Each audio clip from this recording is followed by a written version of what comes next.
જૂનાગઢના પ્રેરણાધામ ખાતે યોજાયેલી કોંગ્રેસની 10 દિવસીય પ્રશિક્ષણ શિબિરમાં કોંગ્રેસના નેતા રાહુલ ગાંધી ઉપસ્થિત રહ્યા હતા।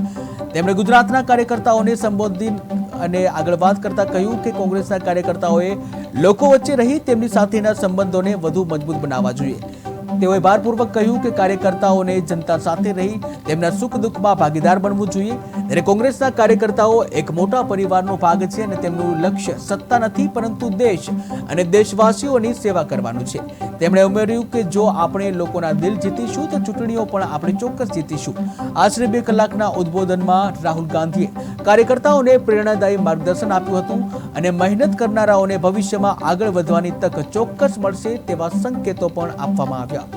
10 દિવસની શિબિર છે જેમાં રાહુલજી આજે અહીંયા ત્રીજા દિવસે આવીને આખી પ્રોસેસને સમજવાની, કાર્યકર્તાઓ અમારા પક્ષના પ્રમુખો જિલ્લા પ્રમુખો છે એને કેવી મુશ્કેલીઓ પડે છે, કઈ રીતે એ લોકો કામ કરે છે, એમાં કેવા ફાયદા ગેરફાયદા શું લાગે છે, એક માહોલ જેમ કે આખું સંગઠન સર્જન પછી ગુજરાતમાં કોંગ્રેસની વિઝિબિલિટી વધી છે। ઠેર ઠેર આપ જોશો કે પ્રોટેસ્ટ જનતાના મુદ્દે લડાઈઓ લડવાનું પ્રમાણ પણ વધ્યું છે। જિલ્લા કક્ષાએ આખી જનતાના અધિકારોને કાર્યક્રમો થઈ રહ્યા છે। બીજી બાજુ ખેડૂત અધિકાર યાત્રા પણ શરૂ થઈ ગઈ છે। એટલે ઠેર ઠેર જે આખો એક બદલાવ છે તો એ કેવી રીતે બદલાવ આવ્યો, કેટલો રિસ્પોન્સ છે એના વિશે પણ જાણ્યું। પણ સાથે સાથે એમણે આજે અમારા જિલ્લા અધ્યક્ષોના પરિવારોના સુખ દુઃખ વિશે પણ કહ્યું કે આખા ભારતમાં કોંગ્રેસના કાર્યકર્તાઓ એ આપણા એક બૃહદ પરિવાર છે, એક પરિવાર ભાવના જે કોંગ્રેસમાં સૌના માટેની છે। તો એના બાળકો વિશે એટલે ખૂબ બધી રીતે વ્યક્તિગત એમને કનેક્ટ કરવાની કોશિશ કરી।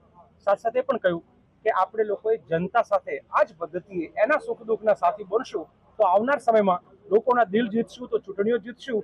એ જે કોન્સેપ્ટ છે અમારો, એ કોન્સેપ્ટના સંદર્ભમાં કીધું કે कुछ लोग हैं वो सिर्फ सत्ता के लिए राजनीति करते हैं और हम देश और देशवासियों के लिए राजनीति करते हैं। तो अब ये जो फर्क है ये फर्क विषय राहुल जी कीधुं आर्थिक सामाजिक शैक्षणिक राजनैतिक शैक्षणिक आ બધા જ પ્રકારના જે ઇન્જસ્ટિસ છે એટલે આજનું એક જે સેશન હતું આખું કે ભાઈ એક સોશિયલ ઇન્જસ્ટિસ થી લઈને પોલિટિકલ અને ઇકોનોમિક ઇન્જસ્ટિસ આ શું છે અને એમાં આપણે શું ભૂમિકા કરી શકીએ એની વાત કરી।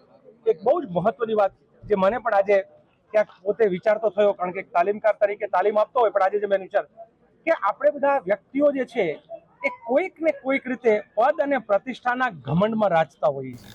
એટલે પદ